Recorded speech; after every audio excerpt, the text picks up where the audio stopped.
It's time to get clear, get heard, and get paid. And join us on our Soul Business Retreat. Attract your dream clients and income over 3 nights as we shape your passion into a business that makes a profit. Follow our 13 steps to reach 5K in 30 days in the beautiful Byron Bay. Whether you're starting, growing, or expanding your business, our all-inclusive 3-night retreat is the place for you. Check out the details in the show notes, and we hope to see you soon. Welcome to Willow Healing Matters, the podcast. We are so excited to have you joining us on this journey where we explore different ways to empower your soul, whether it's healing in your kitchen or all the way up in the corporate world. Come with us as we look into different ways to heal your mind, body, and soul. Hey everyone, it's Catherine from Willow Healing, and today I have with me Dimitris Vazirakis, and I've been practicing trying to say that name, so hopefully I said it correctly. So he is an acupuncturist and a Tuina therapist, and we're going to ask him what that actually is because I'm really curious to hear from him. So Dimitri's story is from experience firsthand how acupuncture can be used with nature's wisdom to achieve healing. He knew that this was what he wanted to do. So since then, he's enjoyed working with his hands, and he studied Thai massage and then began working as a massage therapist. After 4 years of intensive training, Dimitris has recently opened his own acupuncture and Tuina clinic in Amsterdam, where he shares the wonders of Chinese medicine. So a big welcome to the show, Dimitris. Hello, nice to meet you. So what pulled you, first of all, to experience acupuncture yourself and then start on this journey of essentially working with the bodies? What pulled me towards acupuncture was the need to get better, to be honest, because I was suffering from chronic allergies and asthma since I was in my early teens. And that was making my life a bit insufferable during spring. So at one point, somebody suggested that I try acupuncture. And although I had tried it before, it didn't cross my mind that it could help me with my allergies. But once I had the first session, I already experienced some improvement. Yeah. And from then, the fascination began. How interesting that you went for allergies. And I know that sounds weird to people, but allergies are an autoimmune response. So it makes sense that acupuncture was able to calm that down and help with the inflammation, right? Yeah, I did 2 sessions of acupuncture. Then the therapist put me on a round of herbal medicine, and that specific therapist also was using a bee venom therapy at the time. So I went for a couple of months of treatment, and I was I was surprised that my symptoms were like around 70% better. And ever since, I barely have any symptoms at all with pollen, at least. I'm still allergic to cat hair. But if I give myself like a couple of sessions, I can be okay, which is really astounding. Yeah, especially from being so concerned about even walking outside, I would have imagined, especially in spring, and just not being able to breathe to, oh, look, I can breathe it now. It doesn't matter. Yeah, well, the bad thing with allergies, as many of the people might know, is that you suffer also when you are inside. Because once you get exposed to an allergen, the allergic response continues for hours. So you might be just incapacitated in the bed for many days. Yeah, which isn't a way to, that's not really living, is it? It's just surviving. So I can see why it was so amazing for you to find something that just would reduce your symptoms a little bit, let alone how substantially you found that change in your life. So then that, I'm assuming, fostered your curiosity, and then you started to investigate going into the massages and that sort of thing. Yeah, well, so I always kind of felt an attraction towards like healing practices. And, I was always also reading a bit about Asian philosophy, a little bit of Taoism, a little bit of yoga, a little bit of this and that. And And I was at a point in my life where I was looking to change directions professionally, So I decided to go and take a Thai massage course Yeah. because I love Thai massage. I still love Thai massage. I think if I ever go for a massage and not for a specific problem, I will definitely choose Thai. And after doing that, I got the chance to work doing massages in the clinic that of the person that actually helped me with my allergies. Oh, amazing. So yeah, so I started seeing firsthand people coming and going that had like serious problems like cancers or autoimmune diseases, multiple sclerosis, and I started to see how the whole thing works, and it fascinated me how these seemingly abstract philosophical principles became turned into a practical medicine that actually, produced results, Yeah. in a very tangible way. Yeah, and it can be really quick too. Like, personally, I've had acupuncture myself for many, many years, but sometimes when you go there with an ailment, how quickly when they find the right meridian point if anyone's listening, a meridian is a emotional pathway that's connected to our organs. That's how I like to describe it. Okay. It's a bit more complicated than that, but it's like linked to elements and things like that. Anyway, but it's like they find where the block is and they just pop the needle in, and the difference you can have by the end of the session, it's immediate. You can feel your energy returning and you can feel that rebalancing of your chi, which is so important with your life energy and moving forward. So that would have been very cool to just then be working in that space with the person that helped you so much and inspired this change as well, right? And then I'm assuming then you're like, maybe I need to do that.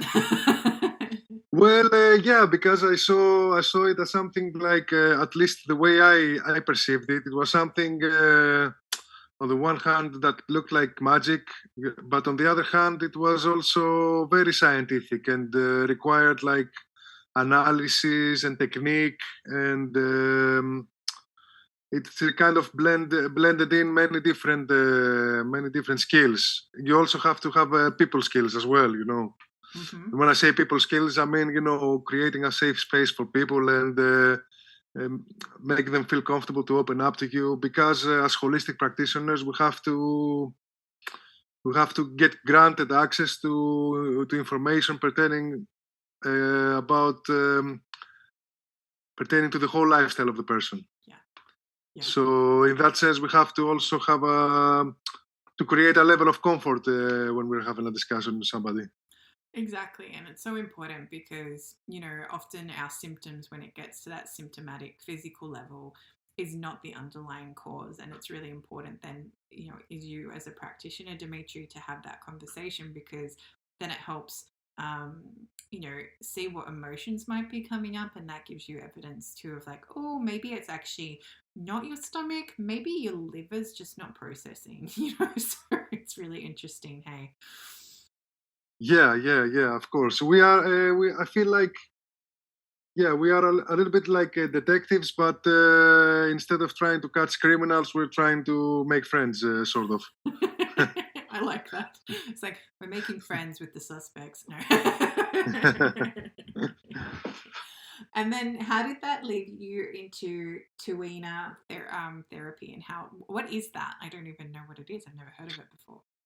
Well, Tuina is basically one of the most ancient healing methods of Chinese medicine. In a way, we can say that is a Chinese medicinal manual therapy, or their version of manual therapy. It is quite unique in its techniques because it utilizes the meridian system, so it works on the basis of that.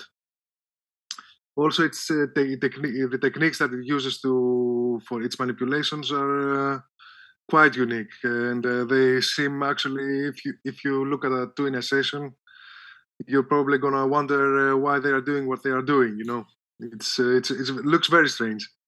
But the effect it produces is lovely, and by combining the techniques and the knowledge of the meridian system, you can treat a number of problems, from gynecological problems like period pains or insomnia, and mental conditions.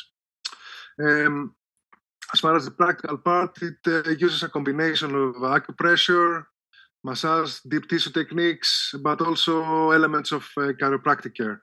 Mm, that's very cool. I love that it's like melded all those different elements together. So, it hasn't taken you almost, I would say, it's still taking into your love of massage that you were pulled to in the first place, and then kind of then anchoring it in these ancient wisdom, because often some of these practices that are coming out now, speaking of, they are very ancient. It's just kind of, you have to find the right people to teach you, right? And then pull, and so then you can apply it. And it makes so much sense when you work with it. Absolutely, absolutely. Yeah. So I'm very curious, does it work outside the body too, with the energy systems around the body as well as the meridian pathways? Um, I haven't experienced anything like that, but however, at least in theory, for what I have read and discussed with other people, there is some sort of energy work, subtle energy work that can go on. Yes, absolutely. Interesting. But it doesn't work with the energy outside of the body. I don't know exactly what you mean, of course, with that, but I think it works more with the energy inside of the body and around the body. Well, Yeah. it's funny because a lot of people don't realize, like, around us we have our auras or our biofields, and there's different layers. And there's one Hmm. layer, don't quote me on this because I can't remember off the top of my head, but it actually reflects what's happening in our body. So sometimes when you shift that energy in the body, it's like when you have a really good treatment, and your energy just picks up and you just feel like a new person. So it's almost like changing your energy around you too, right? And I'm sure you'd see people get up after the initial, like, whoa, there's things moving in my body. You'd be like, hey, look, you look brighter, or you don't seem as, ashen or whatever. Like, the ashen's like a whitish face. So there's all these kind of aspects that you'd probably visibly see and get that feedback straight away. Yeah. Okay, I understand that. Yeah, absolutely. Yeah, you definitely get this effect with Tuina, but you are working mostly on the physical part. Yeah, yeah, and working in those meridian systems. So for Yeah. anyone that's curious about what a meridian system is, I feel to pull this apart a little bit. So do you want to explain in your words how a meridian system works? Wow, that's a great question. After 4 or 5 years of studying, I'm still trying to figure it out, but I will give you a shot. I will give it a shot. So, the a meridian system is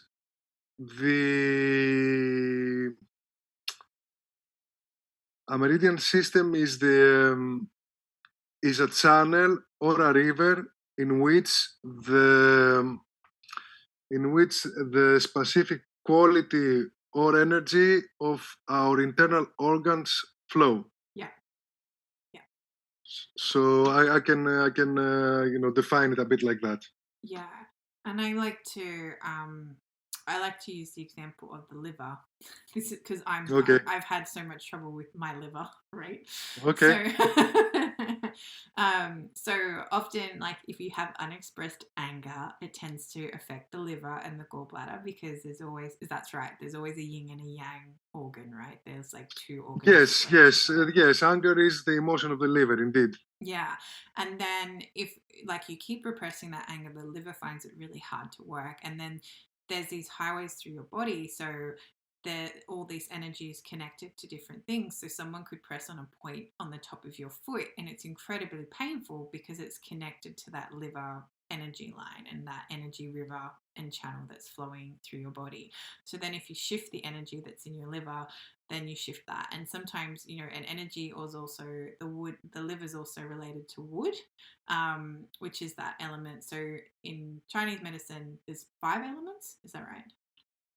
Actually, yeah, it's 5 phases if you Five want to be phases. correct. Yes. Thank you. Yeah, because it's yeah, phases means that one is turning into the other. Elements portrays an image of things. But please continue. I'm sorry. No, I'm just wanted to get the terminology right. That's why I've got you here. So I'm double Sure, checking my sure. understanding. And so, and it's related to wood, and wood is very, I always imagine when I was learning them, it was like, it was like you water the wood so it grows, and you don't want the fire to put out the water. Like you want the water to put out the fire, but you don't want too much fire to burn down the wood. That's right. So it's like, Okay. yeah, but it's like you try and find that balance in there. So some practitioners will use remedies to help with the wood as well, but often from my experience with acupuncture is they'll help release and balance that energy flow. Is that right? Well, it's all relative. Yeah. Because Chinese medicine is relational medicine, I like to call it. So it all depends on the direction that the things have taken. Sometimes when something is hot, for example, you would like to cool it. Yeah. But on the other times, sometimes if it's too hot, you might also prefer that it goes away, it burns away, and so it all depends really. But the five phases sort of system or this diagram is a very good thought exercise to apply, especially in emotional patterns, because it gives us insights into how different sets of mind and emotions can influence each other. In fact, for emotional,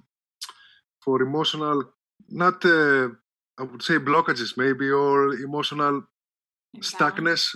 Imbalance. Sorry? Imbalance. Yes, imbalances. When something is when an emotional pattern persists, basically, it's very good to use the five elements to balance it out. Yeah. For example, excessive anger can be controlled by sadness, or it can also be controlled by thought. For example, anger has the impulsive element to it. If you apply some consideration or reflection, that might help to calm down your anger. Yeah. And things like that. Yeah, I like that there's that balancing emotion to help bring it back into check. So, and that would work with the phases too, right? Is there something like this is the reflection of the phases? Yeah, this is the reflection of the phases. For example, the anger which belongs to the liver interacts with the thinking or worrying which belongs to our spleen or digestive system. So when the liver gets too strong, you might want to, use a little bit of contemplation to bring it down. Or you'll have a volcano coming out of your head in anger. or you can use the other connection with the fire and just let it out, and express it. Yeah. So it burns away. Sometimes this is also healthy as well. Yeah, and I like that you were talking about hot and cold, and is that too with like our internal body temperature, or are you talking about how we run like as a people? What do you mean by that? Oh, hot and cold just means it's a reference to anything. It can also be to like metaphorically speaking to the emotions, but also to the sensations that we feel. So if I'm always a cold person, what would that mean? I'm just curious. That again, that is relative. It depends, really, because it can mean, honestly, it can mean many different things, and this is the problems that we as practitioners are dealing with every day. Figuring out what it is. It can mean that maybe your internal fire or your internal metabolic fire is a bit extinguished at the moment. Yeah. Or it can mean the feeling of cold is that basically there's a problem with circulation. So for example, if things are stuck by your liver, for example, then might not be able to. The liver also has the function of opening the passages and keeping the meridians clear. Yeah. So if the liver doesn't do that, then there are blockages inside the meridians. Makes so much sense. On both fronts, actually, because I had worked really hard to help build up my internal fire.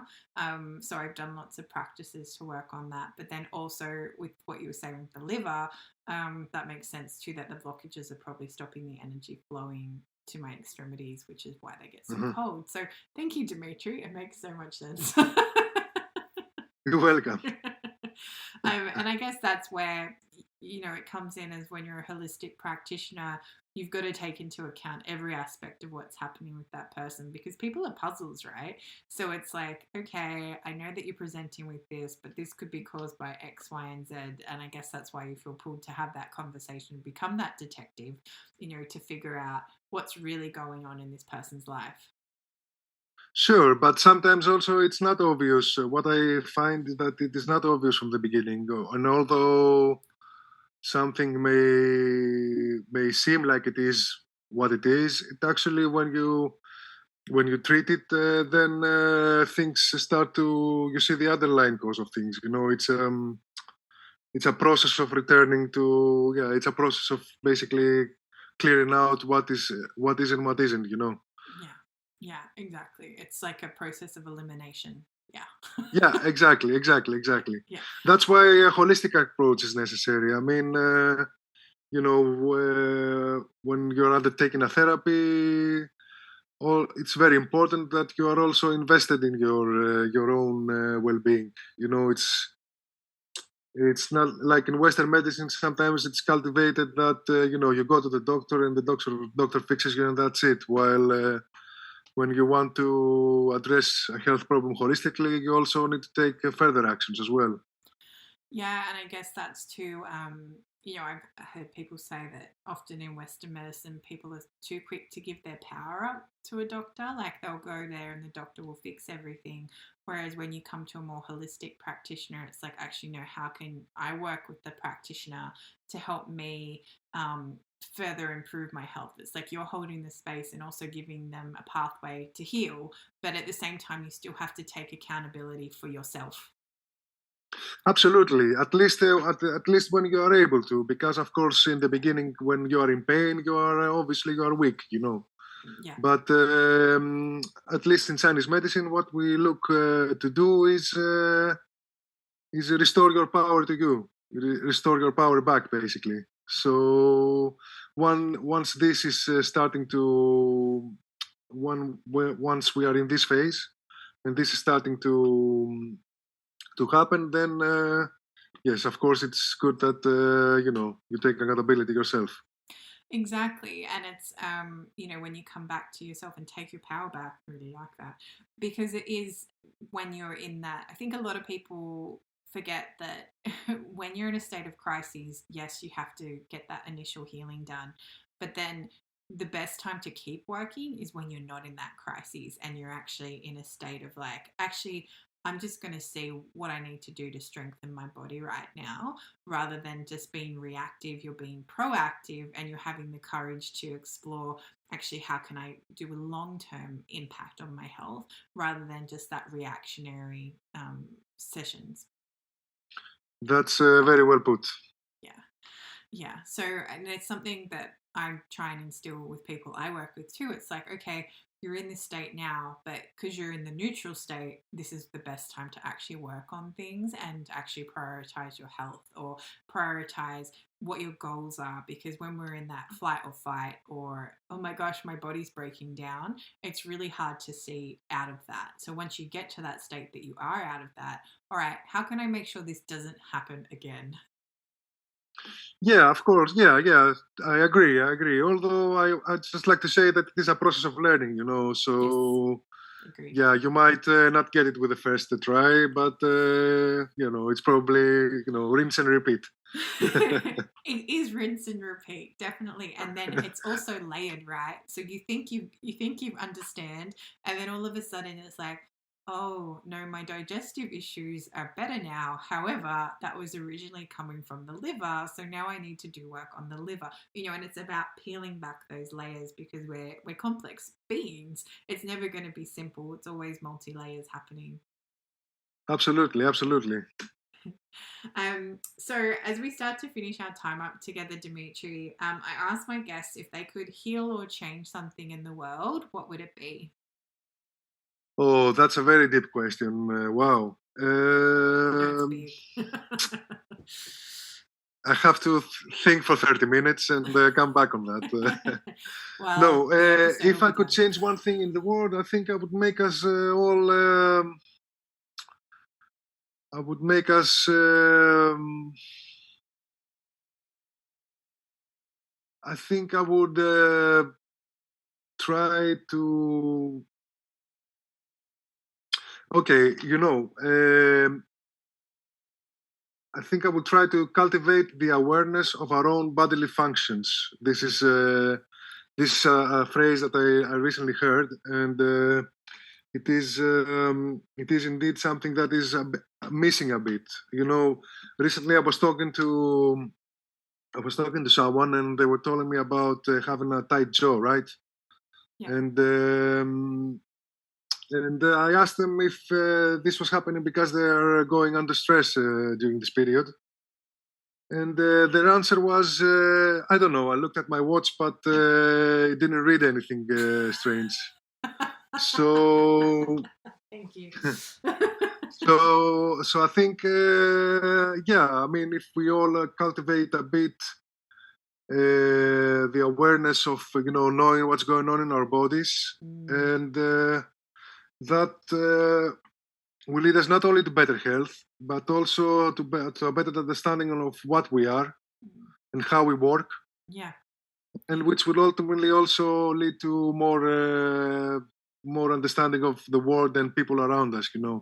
So that will also create, I think, we'll be more harmonious with our environment as well.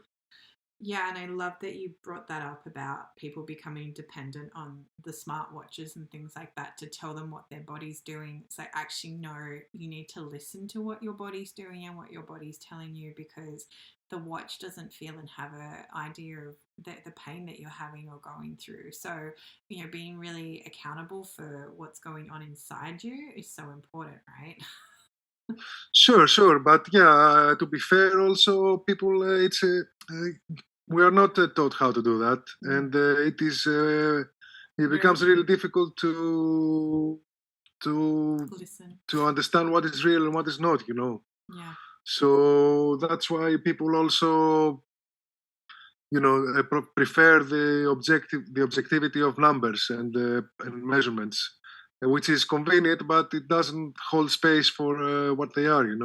So somehow this also needs to be validated, and we have to learn how to do that. It's an art form. It's so true, and it's funny because I won't wear one. It's just me. I try and stay away from as much extra energy on my body as I need to. But I've met people who are so reliant on that to tell them even how much they've walked that day and that sort of thing. And it's great to be accountable for your goals, but at the same time, it's like, hey, but have you actually paid attention to how that's making your body feel, like you were saying, or where it comes from? So it's, I guess, finding a way to not rely on that to tell you how you're feeling, but rather use it as feedback on where you're at that moment in terms of a physical point of view, and then integrate that with, actually, am I feeling that as well? Have I walked 1,200 steps today and my body's actually not coping with that? How does that feel? Is that, and getting that feedback and pushing that together. Yeah, absolutely. Our brains have, I believe, enormous capacity that not only to take into account the external environment and external input, but also internal input. But we just don't know what to do with that internal input many times. It's so true. It's so true. It's like, oh, my leg continually hurts. Maybe I should think about that. Instead, I'll just keep ignoring it and keep going. Yeah, exactly.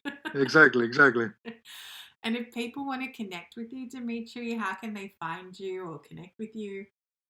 Well, first of all, if they are in Amsterdam or they are coming to Amsterdam, they can find me in my practice. To find details and directions to the practice, they can go on my website, which is chi-clinic.nl. Yeah.